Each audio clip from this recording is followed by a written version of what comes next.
आज हम पढ़ेंगे क्लास 10th हिस्ट्री का first chapter the rise of nationalism in Europe part 3। इससे पहले हम 2 पार्ट्स इस चैप्टर पे बना चुके हैं। आज हम पढ़ेंगे the making of nationalism in Europe. अगर हम मिड 18th सेंचुरी यूरोप का मैप देखें उस टाइम का, तो हम देखेंगे कि उस टाइम पे कोई नेशन स्टेट्स नहीं थे जैसे कि आज देखने को मिलते हैं। जैसे जर्मनी, इटली, स्विट्जरलैंड वगैरह जो नेशन आज दिखते हैं उस तरीके के नहीं थे। तो यहाँ पैराग्राफ जो है उसमें क्या क्वेश्चन बन सकता है कि explain the major political features of mid 18th century Europe. Mid 18th century Europe का जो टाइम पे जो पॉलिटिकल फीचर्स क्या क्या थे, इस पे क्वेश्चन बन सकता है। तो सबसे पहले पॉइंट में हम यही बताएंगे कि जो जर्मनी, इटली, स्विट्जरलैंड जो नेशन आज दिखते हैं उस तरीके से वहाँ पे there were no nation states in mid 18th century Europe. उस टाइम पे कोई नेशन स्टेट्स नहीं थे और ये सब जो है वो किंगडम्स में, डचेस और कैंटन्स में डिवाइडेड थे, जिनमें एक रूलर था जिसकी एक ऑटोनॉमस टेरिटरीज होती थी। तो एक चीज फर्स्ट पॉइंट ये हो गया।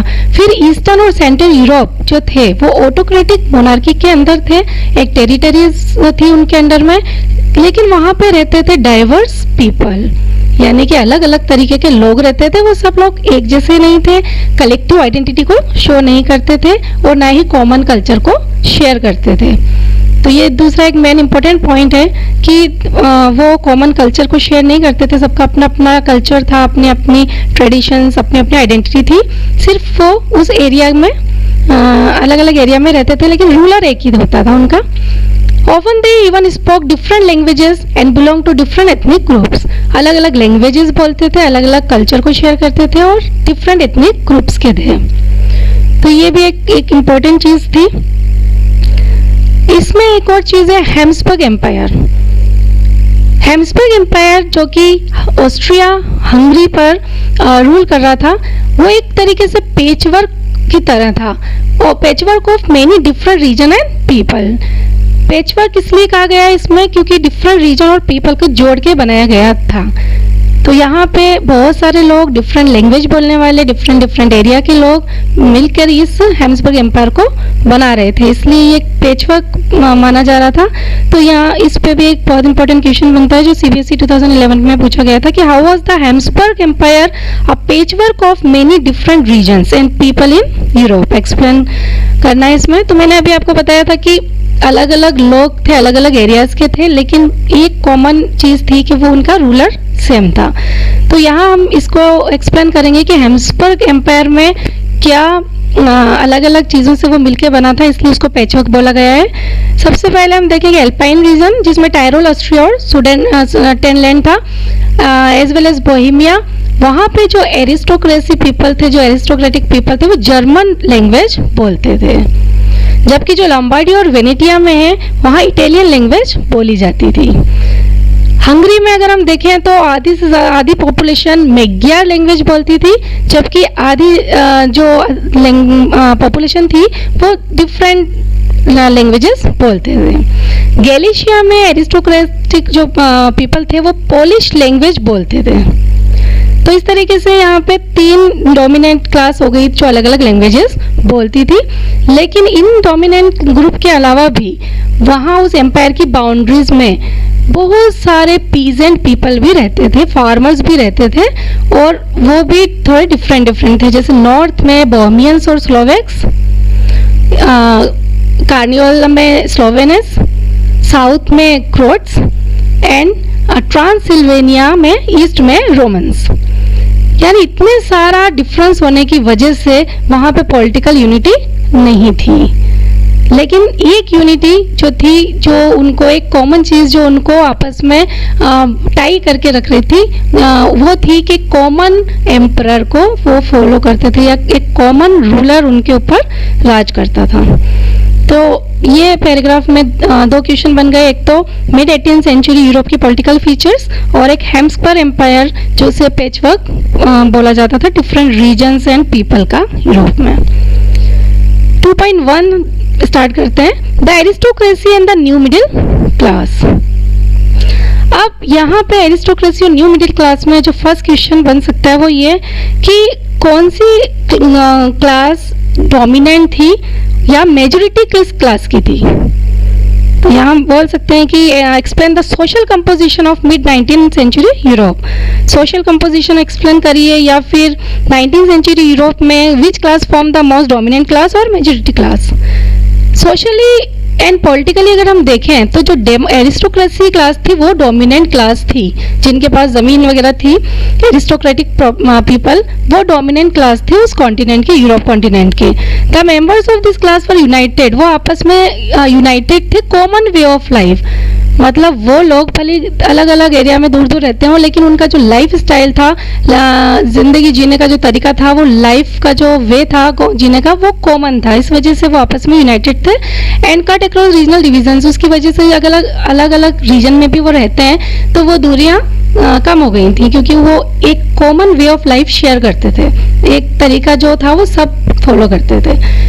उनके पास स्टेट्स भी थे कंट्री साइड में, और टाउन हाउसेस भी होते थे। दे स्पोक फ्रेंच, वो फ्रेंच बोलते थे डिप्लोमेसी इन हाई सोसाइटी में, और उनकी फैमिलीज जो थी वो मैरिजेस की वजह से आपस में कनेक्टेड थी। लेकिन ये जो डोमिनेंट क्लास थी, यानी जो एरिस्टोक्रेसी क्लास जो डोमिनेट कर रही थी सोसाइटी को, वो अगर हम संख्या में देखें, नंबर में देखें, तो वो स्मॉल ग्रुप था। मेजोरिटी में अगर हम देखें, ज़्यादा नंबर किसका था? पीजेंट्स का, पॉपुलेशन पीजेंट्स की ज़्यादा थी। तो यहाँ डोमिनेंट क्लास तो एरिस्टोक्रेसी क्लास थी, लेकिन मेजोरिटी थी फार्मर्स की, पीजेंट्स की। अगर हम वेस्ट में देखें तो जो लैंड थी ज़्यादातर वो टेनेंट्स और स्मॉल ओनर्स, जिसके पास थोड़ी ज़मीन हो, जो थोड़ी ज़मीन के मालिक हों, या किराए से लेके जो फार्मिंग करते थे, वो थे वेस्ट में।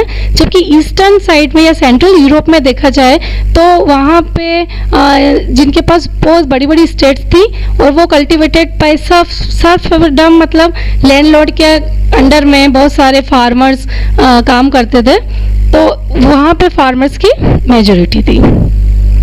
वेस्टर्न पार्ट में अगर देखा जाए सेंट्रल यूरोप के, तो इंडस्ट्रियल प्रोडक्शन बढ़ता जा रहा था, and trade mean the growth of towns. अगर इंडस्ट्रियल प्रोडक्शन और ट्रेड बढ़ रहा था, इसका मतलब ये था कि टाउन्स की भी ग्रोथ हो रही थी, और इमर्जेंस ऑफ कमर्शियल क्लास, एक नई क्लास का इमर्जेंस हुआ, वो थी commercial class, whose existence was based on production for market. वो जो कमर्शियल क्लास थी वो अस्तित्व में क्यों आई? क्योंकि प्रोडक्शन जो मार्केट के लिए हो रहा था वो उससे रिलेटेड थी, इंडस्ट्रीज में काम करने वाले लोग। इंडस्ट्रियलाइजेशन कब शुरू हुआ? अब यहाँ पे एक और क्वेश्चन बनता है कि इंग्लैंड में इंडस्ट्रियलाइजेशन कब स्टार्ट हुआ? तो इंग्लैंड में इंडस्ट्रियलाइजेशन स्टार्ट हुआ second half of 18th century में, लेकिन फ्रांस में और पार्ट्स ऑफ जर्मन में ये स्टार्ट हुआ 19th सेंचुरी में। In its way new social groups came into being. अब इंडस्ट्रियलाइजेशन की वजह से क्या चेंज हुआ या कौन सा न्यू ग्रुप आया? तो यहाँ पे एक नए ग्रुप्स आए कुछ, जैसे working class population and middle classes made up of industrialist, businessman, professionals. ये सब न्यू क्लासेस का इमर्जेंस हुआ इंडस्ट्रियलाइजेशन की वजह से। In central and eastern Europe these groups were smaller in number till late 19th century. Number में ये कम थे, स्मॉलर ग्रुप था। It was among the educated liberal middle classes that ideas of national unity following the abolition of aristocratic privileges gained popularity। इनमें जो educated लोग थे या लिबरल मिडिल क्लास के लोग थे, इन सब में कुछ चीज़ें पॉपुलर हो रही थी। वो थी एक तो नेशनल यूनिटी का आइडिया, और दूसरा अबोलिशन ऑफ एरिस्टोक्रेटिक प्रिविलेजेस, यानी कि जो भी इनको फैसिलिटीज एरिस्टोक्रेटिक प्रिविलेजेस मिल रहे थे उसको बंद करना और नेशनल यूनिटी को इस्टेब्लिश करना। ये दो आइडियाज इन सब में फेमस हो रहे थे। तो यहाँ 2.1 फिनिश हो गया, और इसमें जो क्वेश्चंस बन रहे थे मैंने आपको एक्सप्लेन कर दिए हैं। 2.2 में एक न्यू कॉन्सेप्ट है liberalism. What did liberal nationalism stand for? Ideas of national unity in 18th century Europe were closely allied to the ideology of liberalism। National unity का जो आइडिया था वो कहीं ना कहीं लिबरलिज्म से बहुत ज़्यादा कनेक्टेड था, क्योंकि लिबरलिज्म का मीनिंग जो था वो एक डेराइव, ये जो लिबरलिज्म वर्ड है वो लैटिन वर्ड से डेराइव हुआ है, जिसका मीन था labour, meaning free, freedom, free। For the new middle classes, liberalism stood for freedom। जो न्यू मिडिल क्लासेस थी उनके लिए लिबरलिज्म का मतलब था फ्रीडम फॉर द इंडिविजुअल, सबके लिए freedom and equality of all before the law के सामने सब इक्वल लॉस फॉर ऑल। तो ये न्यू मिडिल क्लासेस लोग इसको इस तरीके से देख रहे थे, जबकि पॉलिटिकली इसको इस तरीके से देखा जा रहा था the concept of government by consent, एक ऐसी गवर्नमेंट जो सबकी कंसेंट से बनी है। Since the French revolution liberalism had stood for the end of autocracy. अगर फ्रेंच रेवोल्यूशन के नजरिए से देखा जाए तो लिबरलिज्म का मतलब था कि ऑटोक्रेसी को खत्म करना। And clerical privilege, a constitution and representative government through parliament, एक कॉन्स्टिट्यूशन और एक गवर्नमेंट जो कि बनी पार्लियामेंट के through. 19th century liberals also stress the inviolability of private property. 19th century में लिबरल्स ने इनवॉलिटी को स्ट्रेस किया प्राइवेट प्रॉपर्टी की इनवॉलिबिलिटी को। तो यहाँ लिबरलिज्म को एक्सप्लेन किया है। तो यहाँ पे फिर क्वेश्चन बनता है कि what is mean by liberalism, liberalism क्या होता है। तो हम इसको यहाँ पे समझा सकते हैं। Yes, equality before the law did not necessarily stand for universal suffrage. यहाँ सफरेज आपने पहले भी पढ़ा है, द राइट टू वोट, यानी सफरेज का मतलब है कि वोट देने का अधिकार। तो यहाँ पे सफरेज में क्या चेंज हुआ, you will recall that in revolutionary France, France में जब रिवोल्यूशन हुआ था which mark the first political experiment in liberal democracy. तो वहाँ पे लिबरल डेमोक्रेसी में फर्स्ट पॉलिटिकल एक्सपेरिमेंट क्या हुआ था, the right to vote and to get elected was granted exclusively to property owning man. मतलब जो वोट देने का राइट था या इलेक्शन का में पार्टिसिपेट करने का राइट था वो सिर्फ प्रॉपर्टी ओनिंग मैन को ही था, जिनके पास प्रॉपर्टी होती थी वो ही पार्ट कर सकते थे। Man without property and all women were excluded from political rights. जितने भी मैन जिनके पास कोई प्रॉपर्टी नहीं होती थी या जितनी भी वुमेन थी उनको पॉलिटिकल राइट से दूर रखा गया, उनको इसमें इंक्लूड नहीं किया, एक्सक्लूड कर दिया गया। Only a brief period under the Jacobian, लेकिन जैकोबिन के टाइम पे कुछ टाइम के लिए सभी एडल्ट मेल्स और मेल्स को सफरेज का राइट दिया गया, वोट का राइट दिया गया। और जब नेपोलियन कोड आया तब उन्होंने सफरेज को फिर लिमिटेड कर दिया and reduce women to the status of minor. Women का जो स्टेटस था वो माइनर का कर दिया गया। Subject to the authority of father and husband, वो सिर्फ अपने फादर और हस्बैंड की अथॉरिटी में रहेंगी, यानी कि उनकी अथॉरिटी उनके हाथ में होगी। Throughout the 19 and 19th century women and non propertied men organise opposition women demanding equal political rights. अब जिन लोगों को ये राइट नहीं दिया गया, वुमेन थे या जिनके पास प्रॉपर्टीज नहीं थी, वो लोग जो कि पॉलिटिकल राइट्स चाहते थे उन्होंने इसकी डिमांड की और उन्होंने इनके विरोध में मूवमेंट्स किए। अगर इकोनॉमिक तरीके से देखा जाए तो लिबरलिज्म का मीनिंग है फ्रीडम ऑफ मार्केट, मार्केट की freedom and the abolition of state impose restriction on the movement of goods and capital. सामान जो इधर उधर आता था जाता था उस पर जो रेस्ट्रिक्शंस थी स्टेट की उसको बंद करना और मार्केट की फ्रीडम। यहाँ लिबरलिज्म का मीनिंग इकोनॉमिक नजरिए से देखा जा रहा है। During the 19th century this was a strong demand of emerging middle class. यहाँ एक बहुत बड़ी डिमांड थी जो मिडिल क्लास के लोग थे उनकी कि इस let us take the example. अब इसको एक एग्जांपल से हम समझ सकते हैं और इस पे जो क्वेश्चन बन रहा है वो भी मैं आपको बता देती हूँ कि हम यहाँ पे बन सकता है कि लिबरल नेशनलिस्ट क्या चाहते थे, क्या प्रॉब्लम्स आ रही थी उनके लिए, क्या ऑब्स्टिकल्स आ रही थी जिसे वो दूर करना चाह रहे थे। तो एग्जाम्पल के लिए हम देखें कि German speaking region in the first half of 19th century Napoleon's administrative measures has created out of countless small principalities a confederation of 39 states. यानी कि नेपोलियन ने जो एडमिनिस्ट्रेशन चेंजेस किए थे उसमें 39 स्टेट्स की जो प्रिंसिपलिटीज थे बहुत सारे चेंजेस किए थे। उसमें each of these poses is own currency, उनमें से सबकी अपनी अपनी करेंसी होती थी एंड वेट्स एंड मेजर्स, और उनका अपना वेट और मेजर्स होता था, नाप तोल का तरीका सबका डिफरेंट था। A merchant travelling in 1833 from Hamburg to Nuremberg to sell his goods, एक मर्चेंट जो 1833 में हेमबर्ग से न्यूरमबर्ग जाता है अपने सामान को बेचने के लिए, माल को बेचने के लिए, would have had to pass through 11 custom barriers and pay custom duty of 5% at each one of them. उसे 11 कस्टम बैरियर्स को पार करना पड़ते थे और हर जगह उसको 5% उसका देना पड़ता था, कस्टम ड्यूटी देनी पड़ती थी। 5% की ड्यूटीज भी जो देनी पड़ती थी वो वेट और मेजरमेंट के नाप तोल के अकॉर्डिंग देनी पड़ती थी कि आपका माल कितना वजन का है, कितना ज़्यादा है या कम है, तो इस तरीके से करना पड़ता था। हर एरिया का अपना वेट और मेजर्स था जो कि हर जगह चेंज होता था। इसकी वजह से टाइम बहुत कंज्यूम होता था, यानी अलग अलग एरिया में जा रहे हैं तो एक एरिया में अलग वेट है, नेक्स्ट एरिया में जाएगा तो वो अलग वेट है, मेजर्स अलग है, तो टाइम कंज्यूमिंग कैलकुलेशन होती थी बहुत ज़्यादा। जैसे एग्जाम्पल फिर बता रखा है कि वहाँ के जो मेजर थे उसको एलए बोलते थे और हर रीजन में इसकी जो नापने का तरीका था वो डिफरेंट था।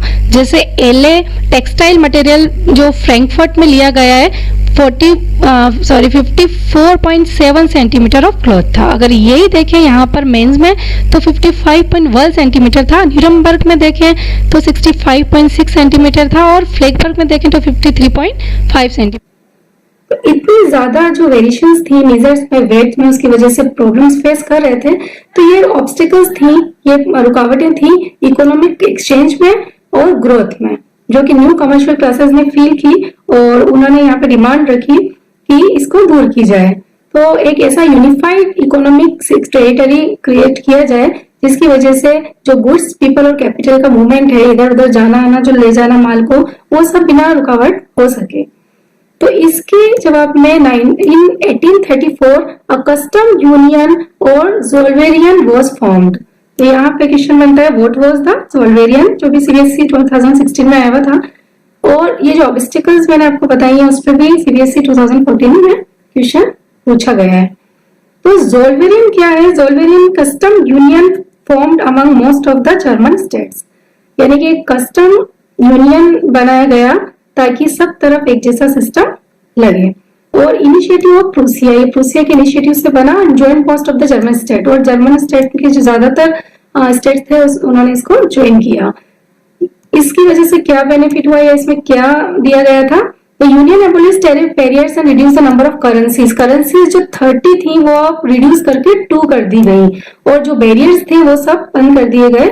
और एक नेटवर्क ऑफ रेलवेज भी बनाया गया जिसकी वजह से मोबिलिटी इजी हुई, माल इधर उधर ले जाना भी इजी हुआ। और एक नेशनल यूनिफिकेशन को स्ट्रेस दिया गया, यानी इकोनॉमिक इंटरेस्ट के लिए नेशनल यूनिफिकेशन बहुत जरूरी है।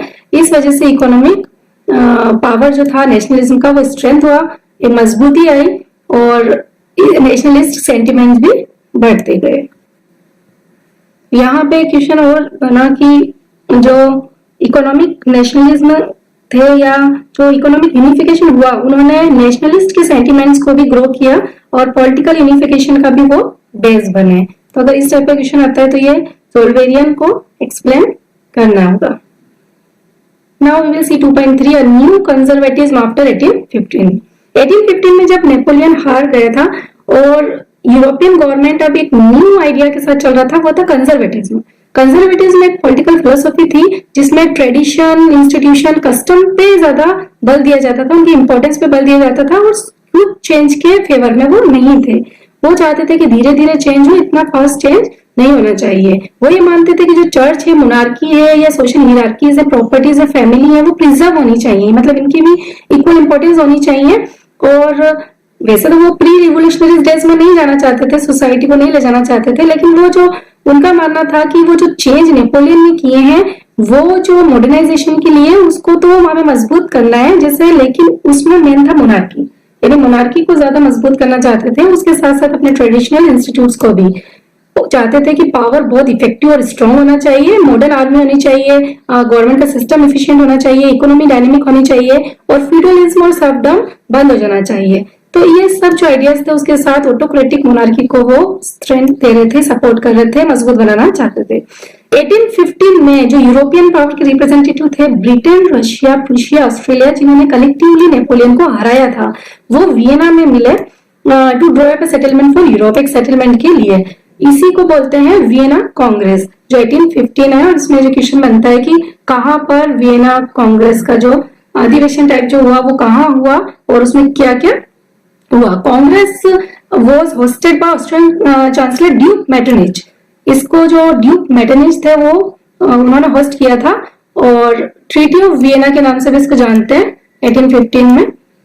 इन्होंने कहा कि जितने भी चेंजेस जो नेपोलियन वॉर के टाइम पे हुए थे उसको हम नहीं करेंगे। बायबर्न डायनेस्टी जो थी, जो फ्रेंच रेवोल्यूशन के टाइम पे रिपोज कर दी थी, उसको वापस पावर दे दिया गया, और फ्रांस की जितनी भी टेरिटरीज जो नेपोलियन के टाइम पे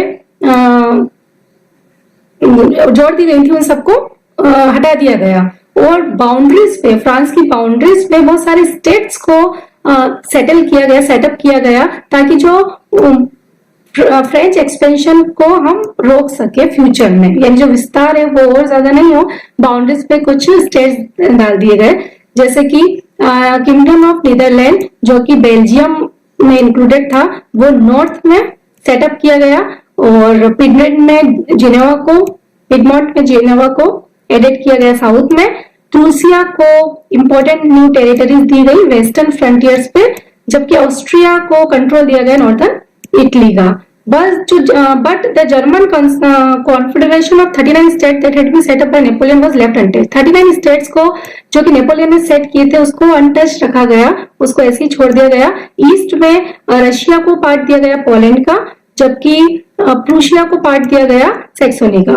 तो मेन जो इंटेंशन था उनका वो मोनार्की को रिस्टोर करना था, और जो कि नेपोलियन ने ओवरथ्रो दी थी, और एक न्यू कंजर्वेटिव मॉडल को इस्टेब्लिश करना चाहते थे, क्रिएट करना चाहते थे यूरोप में। कंजर्वेटिज्म 1815 में एक तरीके से कंजर्वेटिव रिजाइम सेटअप हो गया जो कि ऑटोक्रेटिक था। वो क्रिटिसिज्म को, डिसेंट को, यानी कि कोई उनसे डिसएग्री हो या क्रिटिसाइज करे वो उसको बर्दाश्त नहीं करते थे, और जो उनकी एक्टिविटीज थी वो ऑटोक्रेटिक गवर्नमेंट की लेजिटिमेसी पे क्वेश्चंस करते थे, एफिशिएंसी पे क्वेश्चन करते थे। ज्यादातर लोग जो सेंसरशिप लॉज थे उनको इम्पोज करना चाहते थे to control what was said in newspaper. यानी न्यूज़पेपर में, बुक्स में, प्लेज में, सॉन्ग्स में, कुछ भी अगर बाहर पब्लिक में आता है तो उस पर सेंसरशिप लगाई जाए, और जिसकी वजह से जो उनकी लिबर्टी के और फ्रीडम के आइडियाज आ रहे थे वो जो बाहर आ रहे थे उस पर सेंसरशिप लगाई जाए। फ्रेंच रेवोल्यूशन से जुड़े हुए जितने भी आइडियाज थे, फ्रेंच रेवोल्यूशन की जो मेमोरीज थी वो लिबरल्स को इंस्पायर तो कर ही रही थी रेगुलरली, और इसी में जो मेन एक इश्यू था वो था लिबरल नेशनलिज्म का, जो कि न्यू कंजर्वेटिव ऑर्डर को क्रिटिसाइज कर रहा था, और वो जो फ्रीडम ऑफ प्रेस को चाहता था। 2.4 जो लास्ट पॉइंट है इस यूनिट का, द रिवोल्यूशनरीज। 1815 के दौरान बहुत सारे जो लिबरल नेशनलिस्ट थे वो अंडरग्राउंड हो गए, क्योंकि उनको डर था, रिप्रेशन का डर था कि उनको दबाया जाएगा, दमनकारी नीति अपनाई जाएगी। बहुत सारी सीक्रेट सोसाइटीज बना दी गई जो कि अलग अलग यूरोपियन स्टेट्स में चल रही थी, जो कि रिवोल्यूशनरीज को ट्रेनिंग दे रही थी उनके आइडियाज को स्प्रेड करने के लिए।